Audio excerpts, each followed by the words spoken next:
I'm Tiffany and this is Towering TBR. Today I'm shooting a clip to introduce to you my very first vlog.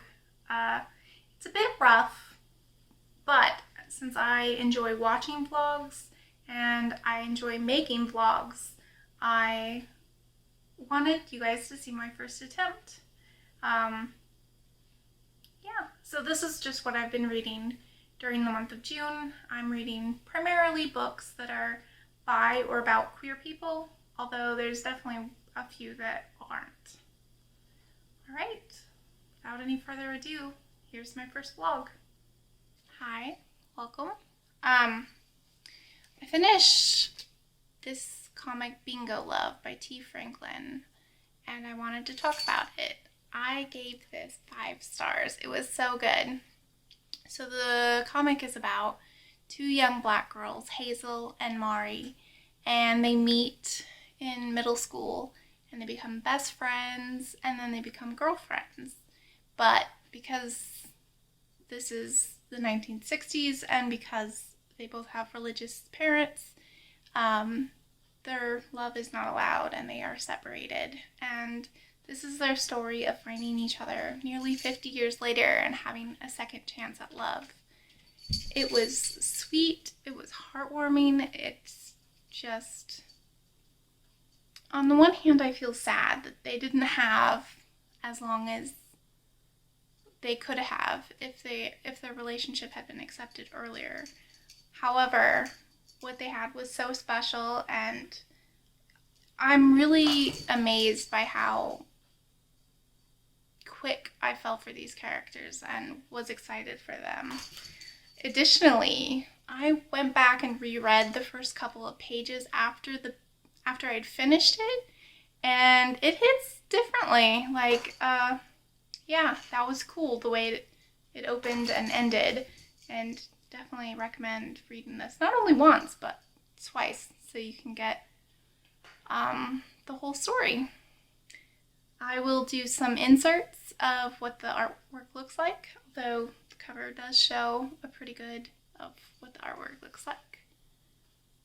And I can show you what is one of my favorite scenes. This is the reunification scene. So, I was on a roll with comics, and so then I decided to pick up Be More Chill, the graphic novel by Ned Vizzini and adapted by David Leviathan. This was a DNF. I picked this up because I like musicals and because I actually really like some of the music from the Be More Chill musical, and I wanted to read the story, which is kind of about a nerdy kid who wants to become cool, wants to get the girl of his dreams, and so he swallows a supercomputer pill who tells him how to be cool and tells him what to say and how to act. And yeah, the writing in this was terrible. It's YA, and I know I don't tend to like YA, especially with the angst and I don't know. There was a lot of misogynistic attitudes in this, and yeah, I was like, I'll just stick to the music. So I DNF'd this. And yeah, I guess that's the beginning of this vlog. 1 hit and 1 definite disappointment. Hi. This is the second clip. Hopefully I won't have to say that every single time. But I did want to touch on something I mentioned in my first clip, which is that I DNF'd a book. And I didn't explain what DNF means. DNF stands for did not finish. Or for me, sometimes it's a decision not to finish. So yeah, I quit on the comic book in the last clip. Since then, I have finished a book called These Many Worlds. It's the 3rd in the Bobaverse series by Dennis E. Taylor. It's a science fiction series. I can't really go into the 3rd book, but let me just say I think it ended well. I liked how it ended. I will explain kind of the setup of the first book so you can have an idea of what was going on. In the first book, there's a human, Bob, who makes a lot of money, and so he decides he wants to invest in cryogenic health or being able to have your consciousness brought back after you die. Spoiler alert, he dies, and then, they bring his consciousness back through computer software, and he's then called a replicant, and he's able to clone himself to help in aid of the humans. Earth is pretty much no longer habitable, and so humans fling off to different habitable worlds within the solar system. And there's an overarching menace as well. And in the third book, that is concluded. There is a fourth book that is supposed to be within the series. I'm not sure if it's a actual sequel or if it's a companion, but I intend to get to it at some point. I feel like I should mention nothing about these.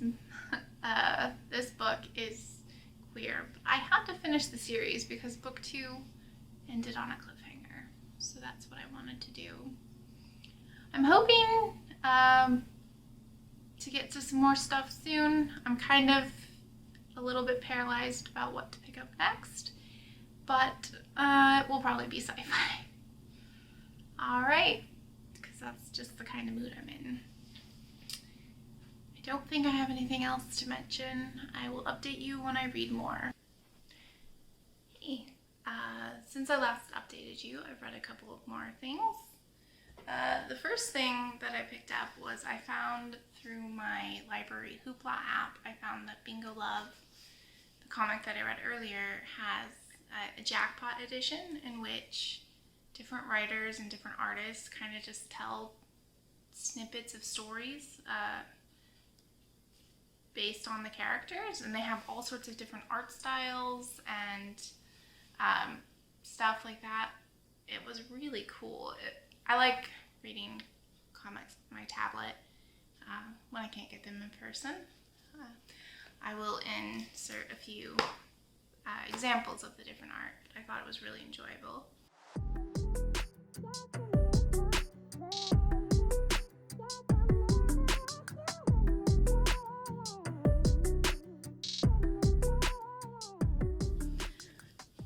Then I started on the lesbian classic Annie on My Mind by Nancy Garden, about this much through. So this was written in 1982, and the first thing I'll say is I've noticed some of the language is definitely outdated. They refer to mentally ill people as psycho, which could be offensive. But anyway, so far it's about these two girls that meet in a museum and kind of just really into imagination and into creating these stories, and they just kind of seem to be a natural fit.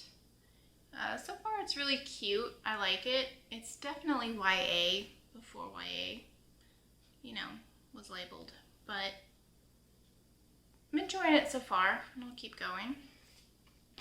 The next book I'm going to pick up, I like to read more than one book at the same time, as long as they're not the same genre. And this is a memoir, Long Live the Tribe of the Fatherless Girls by Kira Madden. This is her story growing up in Florida. She has really neglectful parents, possibly abusive, I'm not sure. And she's just a queer kid trying to figure out how to make it in this world, and so I'm really looking forward to starting this soon. And I was hoping we were gonna go to the farmer's market this afternoon, but it doesn't seem to be in the cards because I don't feel well. So I will let you know what happens next and keep you updated on the books. Hey, just got back from a haircut. I think it looks really good. So I have finished Annie on My Mind by Nancy Garden. In the end, this was a really sweet love story. There's a trope in a lot of literature called bury your gaze, and it's a trope where gay people don't have a happy ending. They have some sort of tragedy or they die. And this was just a sweet story about two girls falling in love and just dealing with the everyday problems that their relationship faced. I will say, trigger warnings for homophobia and ableism, that was super, super prevalent in this book, and it was hard to hear these totally ignorant thoughts. There's one person who, when they find out that Liza is a lesbian, they said, I just wanted you to know I'm behind you all the way. I understand Sally's reaction, but I'm not going to desert a friend just because of a little sex problem or whatever. I mean, the way I figure it, it's just like any other handicap. And that was just blatant homophobia right there. So yeah, I would say that I think that this was probably a godsend to gay, bi, and lesbian teens. When this first came out, this was a very controversial book. It's been banned and challenged several times. I would say it's good. I gave it about 3.5 stars, but teens definitely have a lot more choice for representation now, and so this might not be as impactful as it once was, but I still think it was a cute story, and I think that people who want to read a YA love story, this is a good one. So 3.5 stars. I have read a little bit more of Long Live the Tribe of Fatherless Girls. I'm still feeling unsure about it.